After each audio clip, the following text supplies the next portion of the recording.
a apparition, or a ghost, as we could call this, appeared in this little tiny cabin that's, it's maybe 12 by 12, and says, Hiram, if you really want to quit drinking, you will stick your hands in the stove, and that will prevent you from holding a bottle of liquor. Well, sometimes if you're drunk, you're a little stupid.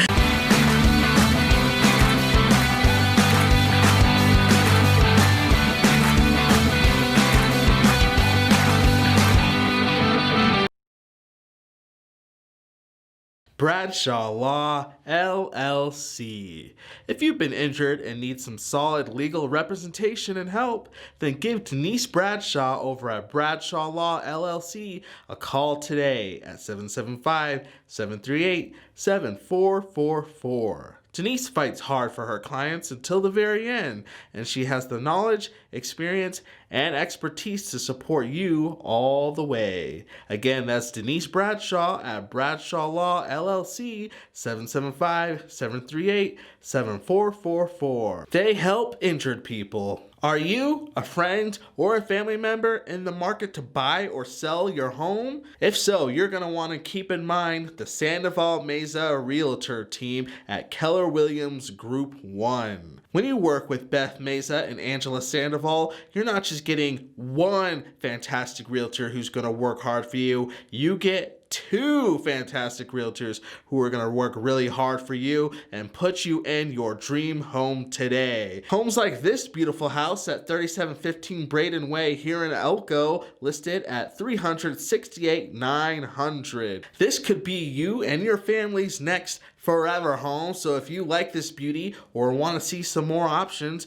then just give Beth and Angela a call today at 775-397-6503 or 775-934-2570. You can also email them bethangela68@yahoo.com. That's the Sandoval Mesa Realtor team at Keller Williams Group 1. Give them a call today, and don't forget, teamwork makes the dream work. And finally, Anthony Around Town is also made possible by our friends at Covert Tax and Accounting Services. Stephanie Covert is a certified public accountant providing bookkeeping, accounting, and tax services for individuals, small businesses, and even large corporations. They help people here in Elko, Spring Creek, Carlin, Lamoille, Wells, and the surrounding areas with their financial needs. Not only do they provide a great service, but they're also in a great new location as well. Check this out, 1250 Lamoille Highway, Suite 1045. Yes, that's such a great spot.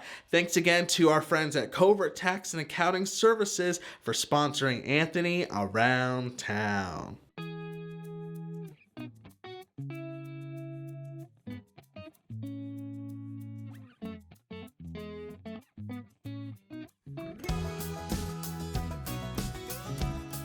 Greetings and salutations, everybody. Anthony here for Anthony Around Town here at the Cowboy Arts and Gear Museum. But I'm not here alone. I'm here with the museum director, Jan Peterson. Jan, how's it going this afternoon / late, early evening-ish? It's a little windy, but it's November, and that's what happens. To be expected, that's for sure. I was telling Jan over the phone. So if you're wondering how Anthony Around Town usually works, because some people are like, hey, how do you know who to talk to? How do you decide who gets featured? All that sort of good stuff. Well, usually it comes from you all, from watching the videos, reading the blogs, all that, following along, and then coming across somebody who you really feel like would be an interesting fit for a piece of content, sharing their story, all that sort of good stuff with the community. And I'd have to say, and I told you this, that over the last couple of months, I've gotten so many requests for me to come down here and just talk with Jan, because if you don't know her, you're going to in just a second. But if you do know her, you know that she is an Elko history buff, if you will, an ex-Elko history pro. I say geek. at Elko History Geek. There's that. She's fantastic. She knows her Elko history. She definitely has a lot of great stories. And so I think that's why a lot of people wanted me to come down and chat with you. So for the context of this video, we're just going to do exactly what I think people were hoping for me to do when I came down here. And that's just put you in front of a camera and have you share some cool stories about Elko history, about some people who used to live here, Elko culture, all that sort of good stuff. How does that sound to you, by the way? Sounds fun? Sounds fun. Sounds fun. If you don't tell these stories and repeat these stories, then they fade away. That's right. You got the first one all fired up? Well, the first one takes place 2 doors down from the Cowboy Arts and Gear Museum at the Mods Arcade. Oh, interesting. Okay. And the arcade has been there a couple of years. Yeah. And before that, it was a furniture store for decades, probably close to 100 years. And had really cool bay windows upstairs, but that's a whole different story in itself on what happened to our bay windows in downtown Elko. The man who owned that building was a shopkeeper named Hiram Chase. And Hiram came to Elko with the railroad. So came early 1869, 1870, something like that. And he had drifted west with the gold rush from upper New York State. And then when the railroad was completed, these jobs opened up for wood choppers.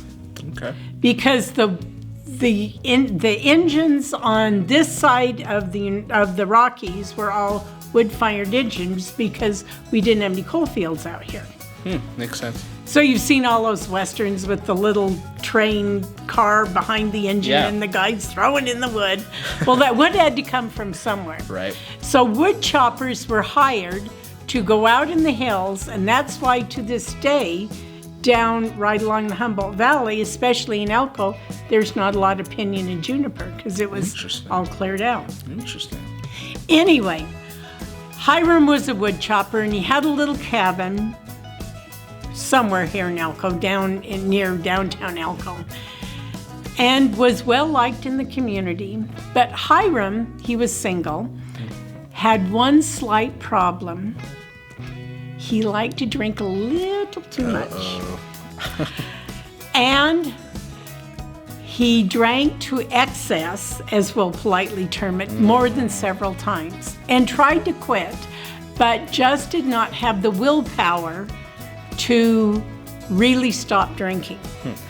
Well, one night in December of 1872, he's got the fire roaring in the stove and he's drinking away, and he's remorseful that he is so drunk.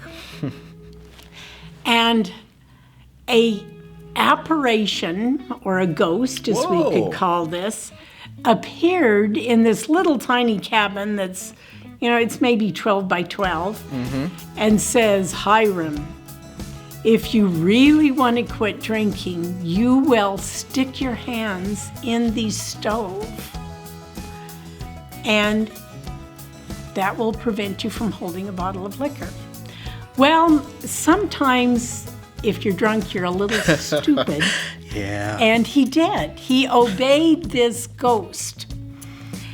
And he kept, and then the ghost said to him again, repeatedly, stick your hands in the fire. So then he dipped them in like bacon grease and stuck them back in the stove fire. What? Creepy, isn't it? Well, yes. Yeah. Oh my and he did this a few more times, and then the devil-type ghost, you're too young to know about, Flip Wilson used to say, the devil made me do it. Oh my gosh.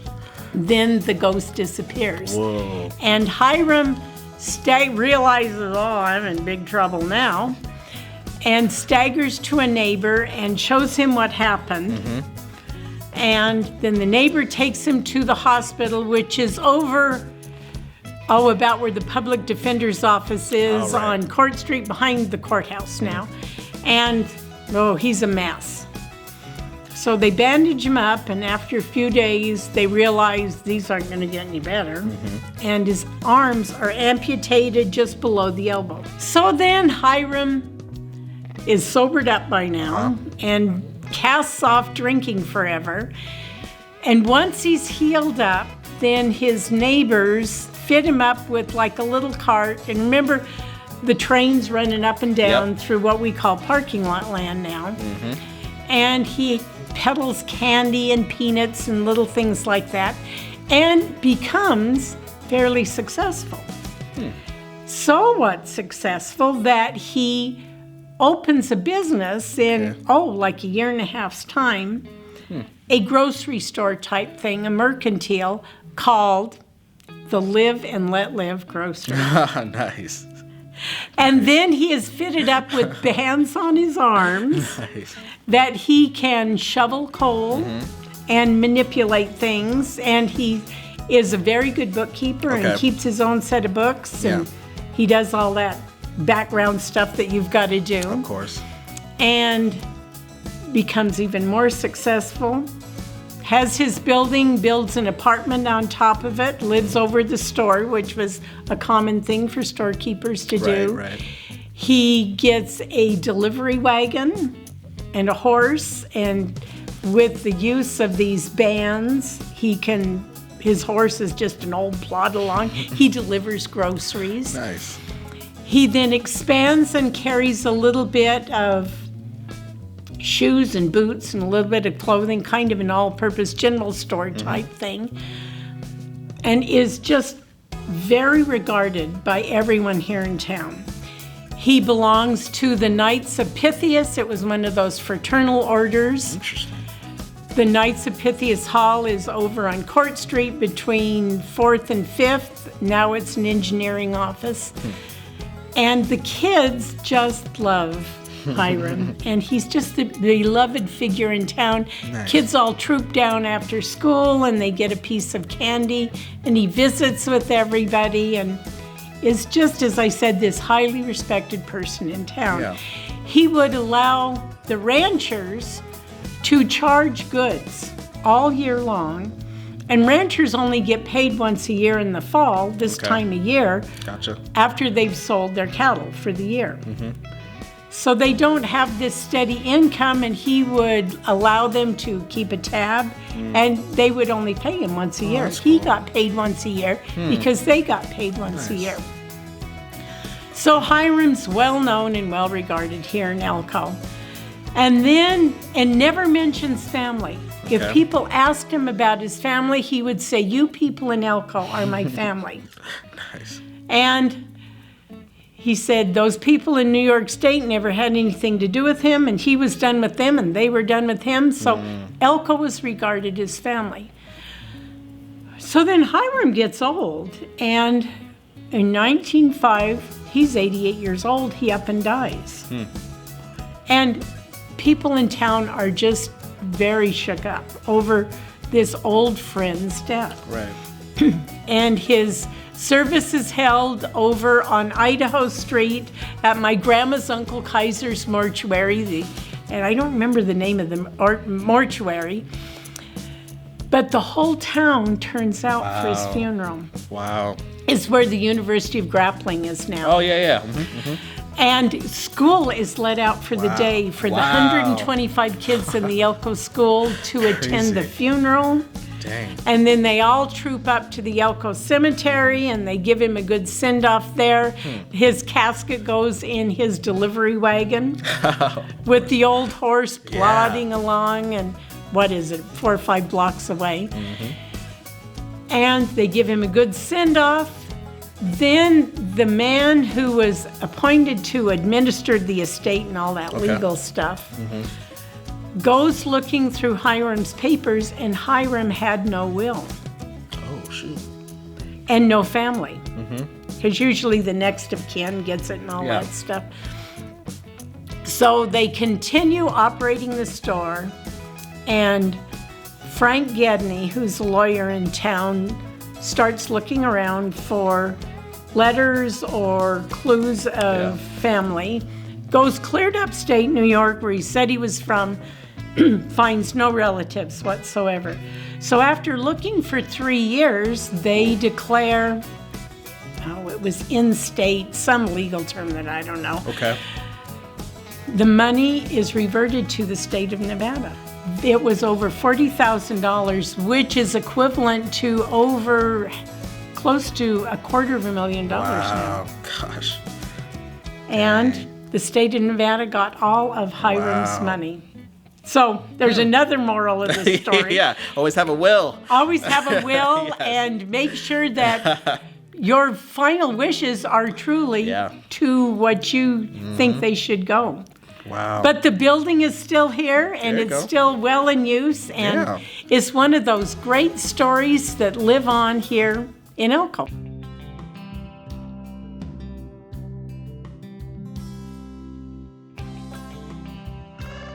Well, behind me is a picture of G.S. Garcia. And G.S. Garcia was born in Sonora, Mexico, I don't know the city, in 1864. As a little kid, his parents, so of course him, moved to Santa Margarita, California, which is in central towards San Luis Obispo in California, and he grew up there. He learned the trade in high school age of saddle making at the Arana Saddle Shop and married a lady named Saturnina Thanksgiving week of 1893. He and his wife came to Elko and they were going to have a trunk show and make some fast bucks with these several trunks of cowboy gear and go back to California. They were selling stuff in the parlor of the Gem Hotel, which is where the Stockman's Hotel is now. Well, they sold stuff. They sold out their goods faster than they thought, and they were so pleased with the reception that they got here in Elko and how friendly everybody is. From the very beginning, we've always been friendly people, and went back to California and thought, we could move to Elko, Nevada. So by June of 1894, they returned to Elko and opened a shop, rented a shop, where Ogie Deli is now. They quickly outgrew that building and rented another building that is no longer around on the corner of 7th and Commercial Street and did very well there. They advertised everything for the vaquero and brought with them the California horsemanship traditions, which to this day are very prominent here in Elko and in northern Nevada for that matter. In 1904, Mr. Garcia heard of a contest that was being held in St. Louis, Missouri for the centennial of the Louisiana Purchase in 1904. So Nevada had a booth at the fair, and Garcia entered in the leather craftsmanship category. Now this is when automobiles were just those first newfangled crazy inventions. He made this elaborate saddle for the World's Fair and had silver engraved coins on it of President Theodore Roosevelt and the first governor of Nevada, Nye, and other notable figures. And he also mounted rubies and diamonds on this and had all sorts of fancy silver work. It was dyed black. It was a big deal thing. The fair lasted 6 months long.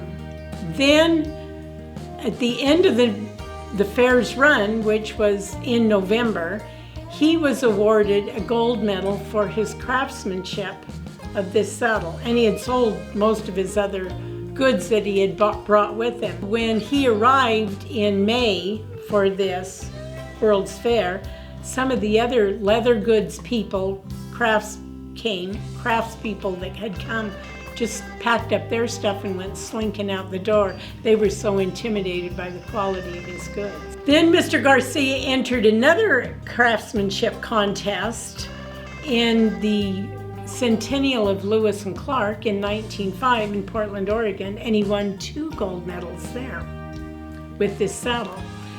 The saddle is now at the State Museum in Carson City, but the horse, which is displayed in the window here, is the display horse from 1904 that Mr. Garcia had drop shipped from Indiana to St. Louis for the World's Fair. So this saddle that is still on display in the front window here at the Cowboy Arts and Gear Museum is the Garcia display horse from 1904. In 1912, Mr. Garcia approached the businessmen of Elko to help him put on a rodeo.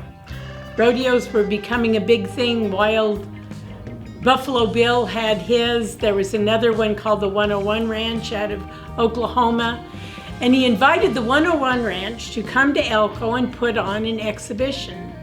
And Mr. Garcia also arranged for local people to come and ride in the exhibition at the same time. And they had kids events. They had women's events, women riding rough stock, bucking horses, men's events, kids events, special events for the Indians that were here. And this first rodeo was held over about where, well, it's gone now, about where the farm supply was, kind of over behind the post office there. And it was held at the baseball grounds. And I'm thinking the baseball grounds because it was probably the only place that had a fence. So they did it on the infield of the baseball grounds, and in between they had a few baseball games at the same time. He had also one of those newfangled flying machines brought in from Oakland on a flatbed trailer. And it was brought into downtown Elko. The railroad tracks then ran up and down where Lynn Anderson calls a parking lot land. Had this flying machine come, and he was going to do demonstrations of flying. Well, this was in 1912, and airplanes had only really been flying and popular for 6 years at that point, so it was a big novelty to see these flying machines, the possibility swooping about Elko. Well, then Mr. Garcia had rodeos from then on out. About 1915, he purchased property over where Southside School now is, and he built his own rodeo grounds and had a racetrack for those newfangled automobiles to race with speeds of 45 miles an hour, and had a horse track on the inside of his automobile track. And because he had this half-mile racetrack, he put in, as well as the bucking chutes and a stadium that would seat 2,000 people, he put in a baseball field on one end of the track. It was Elko's first sports complex. One of Garcia's employees, many of Garcia's employees actually went on to be known on their own as well-known bit spur and leather crafters. There was Mike Morales and Juan Estrada, but the one that is best known locally was a man named Joe Capriola. And Joe was born and raised in Eureka and over near Smith Creek, near Jiggs.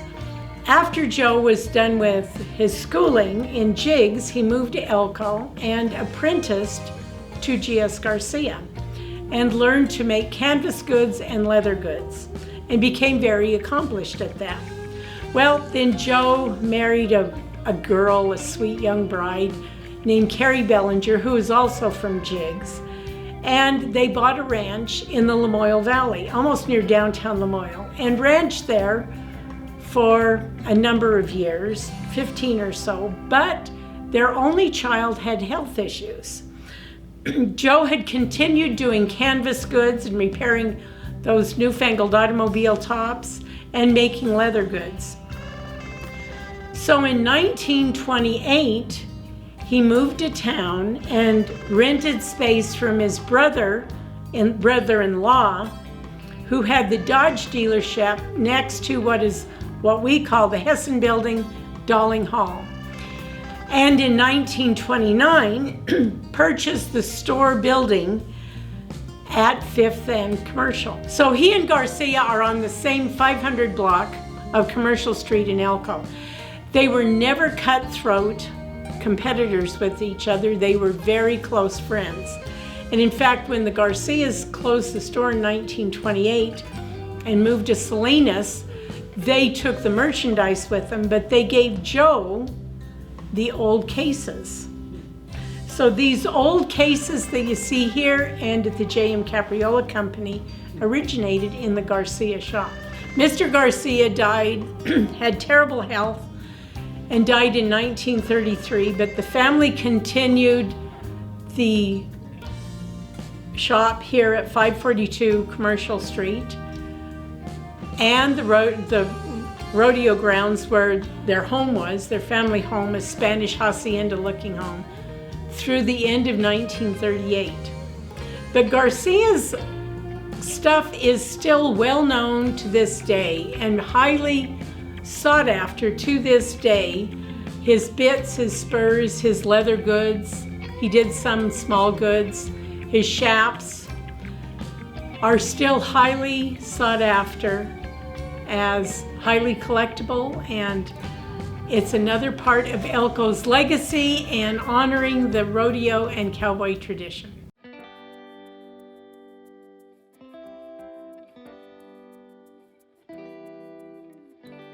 As the railroad was building eastward in 1868 and 1869, Elko and most of the towns along the I-80 corridor and the Humboldt River corridor were founded, starting with Truckee, which technically is in California, clear to Montello, which is almost on the Utah border. Elko's official birthday is December 29th, 1868. And as they're building eastward, they're establishing these towns, and they've got people setting up ahead of them. So by the time the railroad technically got here, there was a big hubbub of activity anyway going on. There was a small store that was established. There was gambling houses and bars and all sorts of things like that going on. The store that was established was the Reinhardt store over, well, it's now, picture this, an Elko Trophy. They were Jewish merchants, and there was this whole contingent, like I said, of people traveling along with the railroad workers selling boots and liquor and all sorts of stuff, goods that you needed to survive with anyway. So by the first few weeks in January of 1869, the town is surveyed and laid out. They're moving eastward. They had to have these water stops every 10 miles. So these trains maybe went 25 miles an hour, building up steam before they ran out of water and had to restock their water supply to keep the steam buildup and all that stuff. The railroad workers were Chinese people, Chinese men, very few women, hardly any, who were building the Central Pacific Railroad, the western part of it that we know. The Chinese people were recruited by Charles Crocker, who was one of the big executives with the railroad. And they were recruited from the Canton, China area, which was having a big drought and had a very low quality of life. So these men were recruited to come over. They were paid somewhat less, and they were required to cook and purchase their own food. So they had to cook with them all the way. And they had their own separate camps as they're moving along on this moving town that's going along. They kept to themselves. They were not highly regarded in the, I'm trying to put this politely, the cultural status of things. They were kind of at the bottom of the rung and kind of regarded as a renewable resource. It was it was just a rough and tumble frontier justice sort of attitude that was going on. So they're building the railroad. It's winter. It wasn't one of those super snowy winters that all of this was taking place. It was cold, of course. Those first people living in Elko are living in tents because lumber is very expensive throughout the West unless you're up in the Sierras itself, where milling is, like in Truckee. There just wasn't a lot of lumber to be found. So those first people are living in tents. Hotel lodging houses are set up in tents. People start moving in. At the same time, the surface gold is played out in a large part of California, the placer mining gold. So they're going to underground gold. Exploration in the mining areas going on now. Exploration was going on then, and they are drifting inward. Austin is a boom town, and then these prospectors are drifting up north into our area. Nevada is a state of 4 years old at that point, 5 years old, 1869. We become a state in 1864. So there's all of these guys with burros and riding about looking for gold in the hills. And the first gold place that they find is they call it Cope. And there's a small boom going from Elko as the railroad is established here. Then you get off the train and you're going north up to Cope, later called Mountain City, and Tuscarora to the north. And then the huge influx is the road to White Pine. So they're getting off in either Carlin, which is a few weeks older than Elko, and they're getting on stagecoaches, like the one outside the Northeastern Nevada Museum. And they're heading south to White Pine County, to Shermantown and Eberhard, Treasure City, Hamilton. They're all about 10 miles apart, and it is the big boom town. So you get off the train here, you get on a stagecoach, and it's a 23-hour nonstop trip. They stop and change horses, but it's a straight through trip. The stages here in Nevada were called mud wagons. So they only had roll down canvas blocking out the cold and the snow in the winter, or the wind and the dust in the summer. They're not very wide. You could maybe squeeze in 3 people on a seat and it would be a squeeze. So you've got the 2 seats and then a board across the middle if you're the unlucky one. But sometimes there would be like 13, 14 people on these stagecoaches, and some people would have to ride on the roof, holding on for dear life. It just is beyond me. Well, back here in Elko, you've got people arriving on the train. The Transcontinental Railroad is completed north of the Great Salt Lake. The town is building up, and there's wooden buildings constructed, and there's stores constructed, both sides of the railroad tracks. Even then, they were called Commercial Street and Railroad Street, going the funny one-ways that they still, 152 years later, do. They start a school in a little wooden building over between 4th and 5th on Court Street, which was better than Carlin's first school, was in a tent that opened in January. I don't want to go to school in a tent. So in this rush to White Pine, then White Pine County is created out of Lander County the first part of March, I think March 1st, 1869. And then they carved Elko County out of its neighboring Lander County too on March 6th, 1869. So now we're a county, and then they elect commissioners and all that stuff, and that goes into effect June 1st or July 1st. Just like now, the fiscal year's always been the same, starting in July 1st. And now we've got a government and all that fancy official stuff that you need going. to create a proper community base. So now they've got school going, and the commissioners who have been meeting in tents and a wooden boarding house decide they need a proper courthouse. So they pass a bond and they get money going from taxation, because they've got a lot of taxation from the railroad that's running through the length of Elko County. So they've got a pretty good tax base, plus they've got these mines booming in Tuscarora and Mountain City. So things are going well in Elko County. And they build a courthouse and dedicate that in late December of 1869. And Elko County and Elko, Wells, Carlin are off to a good start, and here we are 151 years later. Guys, I told you, really, really good stories from a local geek. I was going to say expert, history geek.